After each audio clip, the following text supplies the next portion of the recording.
morning, everybody, and welcome to Law and Crime. I'm Jesse Weber, and thanks for joining us here on the program where we cover the most interesting live trials and legal stories in the news today. We are going to be live in 3 separate courtrooms across the country. We have a lot to cover, so let's get started right now. What a trial it's been so far. Now, Aleida, we've seen a lot in that courtroom, but there's a lot that we don't see that you get to see. What can you tell our viewers about what's been happening in that courtroom? Well, this trial has been riveting, to say the least. And you have, since I'm inside that courtroom, I can see what the jurors are doing. I can see Jane Doe's, their faces, their demeanor, how they look when they walk in that back door, because they're not coming in from the regular side door. They have them in the back. They bring them out. They sit out that witness stand. And with all 3 of the women that have testified, you can see and feel how nervous they are. They're just like, some of them are shaking. You have Judge Bowman, trying to reassure them by saying, "Are you okay? Do you need some water? Take a deep breath," that kind of thing. So I have been watching the jurors closely during a lot of this testimony, and it's been very interesting. For instance, when Jane Doe had finished her testimony, and you had Jane Doe number 1 or Jane Doe? I'm sorry, Jane Doe number 1. When she finished her testimony with the prosecutor, and it was time for the cross-examination, Mark Carlos immediately started out with the fact that she identified Brian Watkins, the defense attorney, as the person who had raped her. And this was at the preliminary hearing, and she was positive that that was the person. And I think that was a really big moment, because Mark Carlos walked right over to Brian Watkins, put his arms strongly on him, and said, "This is the man. This is the man Right. that you identified." And I looked over at the jurors, and they were sitting forward, and that front row, they grabbed their notepads, and they were scribbling down this information fast and furiously. So what weight they give it is to be determined, but that was something that really caught their attention. I'm sure it did. And let's just talk about Jane Doe number 1. We have a short report talking a little bit more about her testimony, because so far it was the most controversial. Now, Aleida, we talked a lot about the demeanor of the Jane Does and what the jury has been thinking, but what about Kellen Winslow's side? What has his reaction been as they've been testifying? What about his family who's been sitting behind him? You tell me, what's his side, and what has he been like to watch during the course of this trial? Well, Kellen Winslow has sat listening very carefully, of course, to the testimony. And in fact, with Jane Doe number 1, I saw him writing notes that he would, during the cross-examination, that he would give to Mark Carlos. For instance, when Jane Doe number 1 was talking about how she was taken behind this shopping center and raped, and that this was against her will, that she was being told, "If you don't do this, I'm going to kill you." She was fearing for her life. He wrote on a note to Mark Carlos that said, but she wanted her backpack, and she wanted her sunscreen out of that backpack. So when he handed that note to him, Mark Carlos read it and then asked the question about, well, do you want the sunscreen out of this backpack? So how afraid really was she if she's concerned about sunscreen? And then as far as his family, he has a lot of support in there. I think his father being the biggest supporter. He is always there. He's been at all the hearings. I've actually walked into the courtroom before with him. He's carried his Kellen Winslow suit for him to change into. And he is just there when Kellen Winslow walks into that courtroom. He looks at his father. His dad gives him this big smile, reassuring him that he is there. So there's a big contingent of supporters for him. There's a lot at stake for everybody involved, and I guess the question is, in your opinion, watching this day in and day out, how's the prosecution doing so far? In your opinion, have they really set the stage up nicely with at least one of the Jane Does? Has one of the stories maybe not panned out as so well? I mean, you talked a little bit about Jane Doe number 3, and we talked about earlier how yesterday they were able to use some data from a cycling app to show that he was in fact at the location where Jane Doe number 3 was. I mean, that was what they keep trying to do. So in your opinion, how's the prosecution doing so far? Well, I think the prosecution's had a rough start with Jane Doe number 1. They had that credibility issue with her when Mark Carlos did that brutal cross-examination of her, just really bringing into question her credibility, the fact that she lied, telling the jury that she doesn't drink. I've been sober for 30 years. When Mark Carlos then brings in the fact that she actually had, well, it was 11 arrests for public intoxication, but he was only allowed to bring in 5. But Right. he brought those in, and it was just telling the jury basically, you lied, and if you're lying on this, what else are you lying on? So I think that Jane Doe's testimony was very tough. She had a lot of different issues that, besides the lying about the drinking, she had issues with her story, some parts that just didn't really seem plausible. Like Mark Carlos again brought out the fact that when she's at the behind the shopping center where she's going to be raped, and Kellen Winslow says, we're going to climb this fence, and he climbs over, and she's on the opposite side, and Kellen Winslow is supposed to be taking his clothes off, and at one point may even be completely disrobed. So he's standing there buck naked, is what he said. And she has this opportunity on the other side. She could just run. She also had her cell phone the whole time. Why didn't she use it? So there was a lot of problems with her testimony. And I think that was a rough start for the prosecution. But they're taking these witnesses, these Jane Does, in the order in which the events happened or which they came forward to the police. And I think that that Jane Doe number 2 was very believable. You could feel the fear that she had of being in that courtroom. She didn't want to look at Kellen Winslow. And there was that big moment when she said, I don't want to look at my rapist. And that was the only time in that entire trial that she raised her voice so loud. And you could just feel how frightened she was and the emotion. She had those deep breaths. At one point, she took 3. She had to just stop. She took these deep breaths, like over and over, almost like she was in some type of a meditation class or deep breathing class. And the jury sees that. I mean, they see all of that. They feel that. And especially, you had mentioned to me earlier, about Jane Doe number 3, how, she had an interpreter with her, Vietnamese custom. She actually bowed at the judge afterwards, and that showing of respect. The jury was holding on to that. So there's a lot that we can dissect about this. And I want to talk more about Jane Doe number 2. She is a 59-year-old homeless woman who claims that the defendant raped her, that he picked her up and raped her. Now, here's the interesting part about her. She actually knew the defendant for a period of time, for about 6 months beforehand, and their first encounter was okay. It was their second encounter that turned very different. And we have a special report talking a little bit more about her testimony. Watch.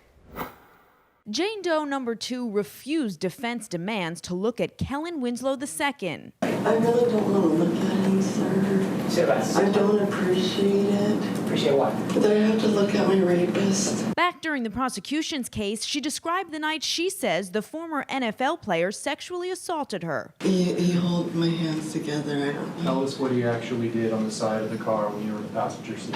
Well, he had me take my pants off and pulled me on front of the seat and, started to rape me. Doe number 2 is a 59-year-old homeless woman. She said she recognized Winslow because he'd often talked to the homeless. But on Mother's Day, 2018, he pulled up in his Hummer and offered her a ride to grab coffee. That's when she says Winslow, who she knew as Kevin, forced himself on her. So you're being choked by 2 hands. It was 2 hands, and I knew he was smart because he did it in the way that you can't leave any marks. Just the same as in ejaculating outside, sir. Winslow's defense team maintains the 2 had consensual sex. She leaves out the fact that we find out later that we learn that, oh yeah, they did talk about having sex for money. Of course, that comes out months after her original statement to the police. Jane Doe number 2 said Winslow previously offered her $50 for sex, but she rejected that offer. She reported the alleged rape the next morning. Did you believe he was going to kill her? Oh, yeah. Winslow is accused of forced rape and sodomy with regards to Jane Doe number 2. He has pleaded not guilty. For the Law&Crime Network, I'm Stacey Delicat. So he knew Jane Doe number 2, knew her for a period of time, would see her a few times. It's this last encounter, correction, not the second encounter, but the last encounter where really things took a turn. And Aleida, the weird part about it is, I'm curious your perspective as you listen to each one of these women, is, you know, he's not denying having contact with them or knowing them or even having sex with them. It's more of the idea of the consensual nature of it. I'm curious your thought about this strategy. Well, I think that the defense didn't have much of a choice in a way, because they had the DNA evidence on the pants of Jane Doe in the crotch area of Jane Doe number 1. They have the fact that Kellen Winslow, during an interview with Detective Johnson, said that he had sex with these women. I had sex with the lady. So it's they're kind of, they don't have a lot of options. They tried to get the DNA excluded. They tried to have the statement that he made to the detective excluded. Those motions were denied. So at this point in time, it's hard to fight the DNA evidence. That's strong scientific proof that he did have sex with Jane Doe number 1. The idea also would be, if you want to paint it as the prosecution says, he finds victims maybe who wouldn't know him or people that are on the outskirts of society. Is that the flavor that you're getting as well from the prosecution about how he targeted these women or allegedly targeted these women? Because it is an interesting set of victims. Exactly. And I think that's the question in this case is why is Kellen Winslow, this person who has made millions, who has a beautiful wife, 2 children, lives in the lap of luxury, why does he need to go and have sex with homeless women? Is it because he wants that power? He wants the control? What exactly is it? And it appears that during the testimony of Jane Doe number 1 and Jane Doe number 2, there is this, if you believe their testimony, that is, there is a violent side to Kellen Winslow. He's saying, if you don't do what I want, I'm going to kill you. Mm-hmm. So that's violence, that's power. And is he able to do this because these women are living on the streets? They don't have maybe the support that other people would have. They're not going to report him. And actually, Jane Doe number 2 said she wasn't going to report him because she really believed that he was going to kill her. He believed what she says that he told her and threatened her during that last horrible encounter. Yeah, and look, you're talking about a football player, very aggressive. That's the nature of the sport. And also we played that 2003 interview where he got very, very heated post-game. And so I get the flavor of what's happening here. I do want to play more of Jane Doe number 2 in case you haven't seen it. Our viewers, this is really important because she was the second victim to come forward and testify, and really very, very interesting testimony in light of Jane Doe number 1. And what testimony it has been so far in this trial. Who knows what we can expect? Well, Aleida, you would know what we can expect. I mean, we have a new day coming up. We think Jane Doe number 4 is going to testify. What are you looking out for? What can we all expect as we go into the next day of this really bizarre trial? Yes, well, today Jane Doe number 1's daughter is supposed to take the stand first. And basically, she is someone that called the prosecution after her mother testified in the trial. She says that she saw her on TV, on court TV, and she saw that that on cross-examination, she saw that basically, it was a brutal cross. So she saw her getting destroyed really on cross-examination. And then she came forward saying, oh, no, my mom did tell me that an NFL player had attacked her, and also that she had seen the bloody white pants. So the defense is saying, oh, this is just self-serving. She's just coming forward way after the fact. She's watched all this stuff now on TV, and it's really not, it's not believable testimony. So we will hear from her, see what she has to say. And then the second person that's supposed to testify, of course, is Jane Doe number 4. And that will be really, really interesting because the rape occurred 15 years ago, and she's going to have to come and testify as to what happened that night. She did have consensual sex 2 weeks prior with Kellen Winslow, but she says their second encounter that he raped her. But she's told different stories. She's told one story to the detective when she first came forward here in 2018 to tell him what happened, and then she testified to something different at the preliminary hearing. So she's going to have to address why she's told these 2 different stories.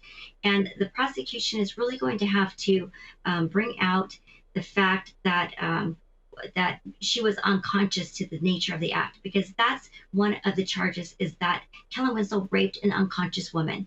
And the defense is saying, well, is 3 beers, she said that she had 3 beers, is that going to really render her unconscious, or such that she's unconscious that she, of the nature of the act and not able to resist? So I think that's going to be a big issue, her having to explain the 2 stories that she's told, and the fact of, was she unconscious?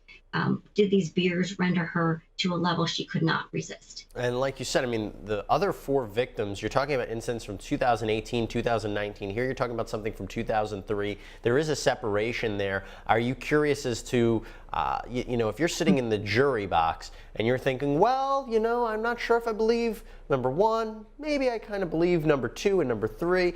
Does the testimony of one of the Jane Does affect the testimony of the other Jane Does if you're sitting in the jury? Do they look at all of them the same way, differently? They group them together? What do you think?